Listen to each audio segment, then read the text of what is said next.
All right, sweet sisters, we're going to open with a word.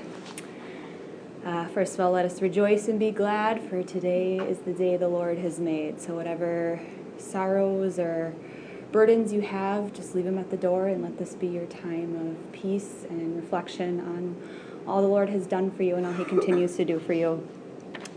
So today's reading comes from 2 Corinthians 11:23 through 27, written by Paul. And it says, I am more. I have worked much harder. I've been in prison more frequently. I've been flogged, which means whipped or tortured. I have been exposed to death again and again.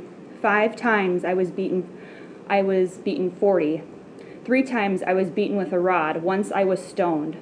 3 times I was shipwrecked, and I spent a day and a night in open sea. I have been constantly on the move.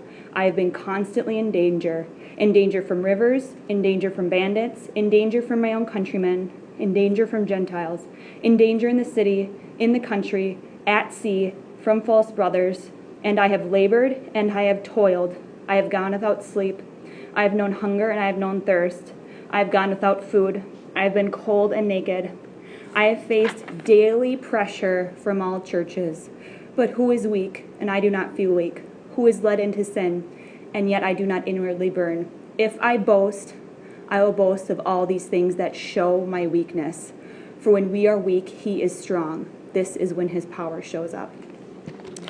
So I was in church last week, and they talked about weaknesses, and this was one of the verses they mentioned, and I decided to go back and read it and look it up and meditate on it this week. And God put some interesting things on my heart about it. First of all, just looking back on who Paul was, he was a Christian murderer turned into a desperate evangelical. So he has this new desire, this craving to tell people about the message of Christ and to turn people into followers, the people that he was once murdering.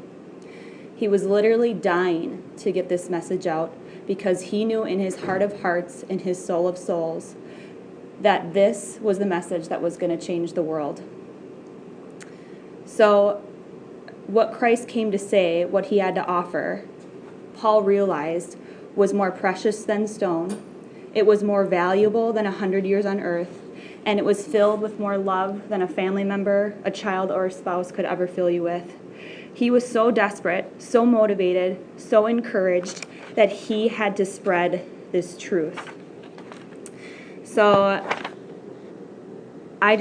going back on this verse, it just blows my mind, everything he had to go through to spread the message of faith. And I just think of, kind of where we are in our country. I mean, we don't have that type of pressure. And let's read back on it. It says, he was beaten. He received 40 lashes. He was shipwrecked, going from place to place, spreading this message by a man who was here at 30 years best and then vanished.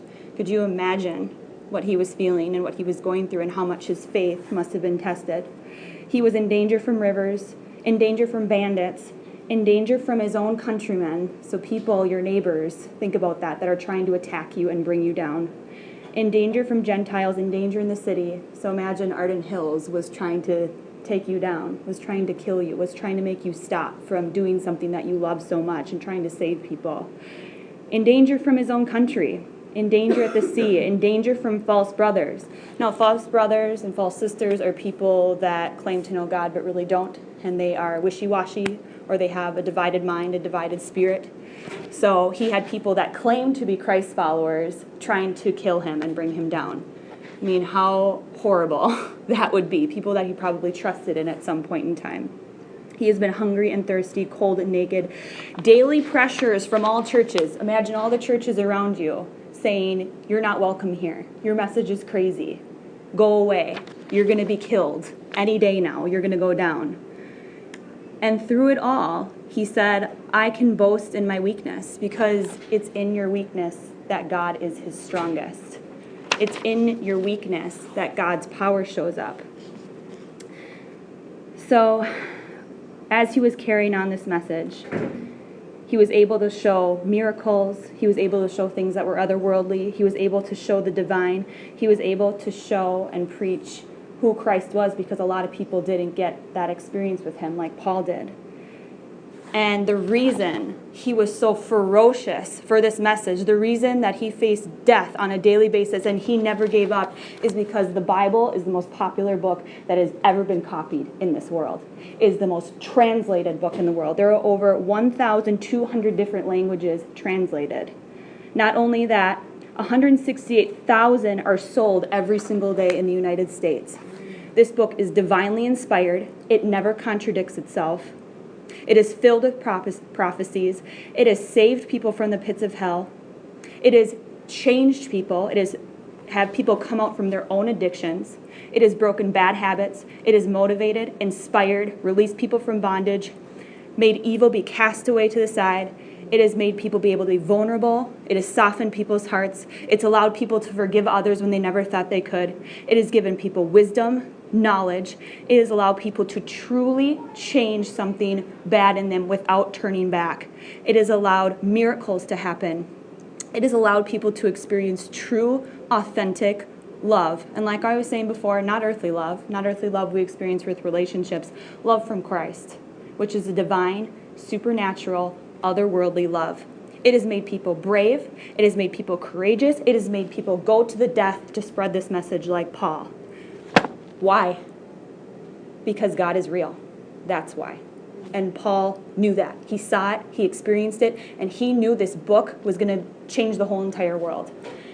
And we're left with that now. We are left to carry on that message. And because God is real, so is the enemy. Why do you think Paul went through all that? The enemy knew he was going to be a part of the New Testament penning. He knew he was going to change people's lives. He knew he was going to pull people from the pits of hell.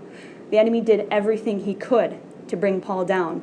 And yet, when he was weak, God showed up. And here we are, changed women, carrying the message on, encouraging people. So that is my prayer for you. My prayer is that you understand weaknesses, and weaknesses are different than sin. A weakness can cause a sin, but a weakness is essentially a lack in strength or a disadvantage or a fault you have. It is a person or a thing that you are unable to resist or you like excessively. It is a quality that presents someone without being effective. It is a lack of vigor, a lack of firmness, and a feeling of inadequacy. So when you feel that, when you feel weak, you know you're on to something. And that's what I don't want you to forget. You have a special gift. You were born with personalities that nobody else has. You have heard the message, you have received it, and now you have a calling to spread it, just like Paul did, no matter how hard it gets or how scared you may think you are. One of my weaknesses is I have a low pain tolerance. That's not a sin. But if something happens to me in the future, God forbid, where my pain tolerance is going to be tested, I'm going to pray that God's weakness shows up, and I'm going to believe that it will. Because it did with Paul, and it will with us, because this word is true.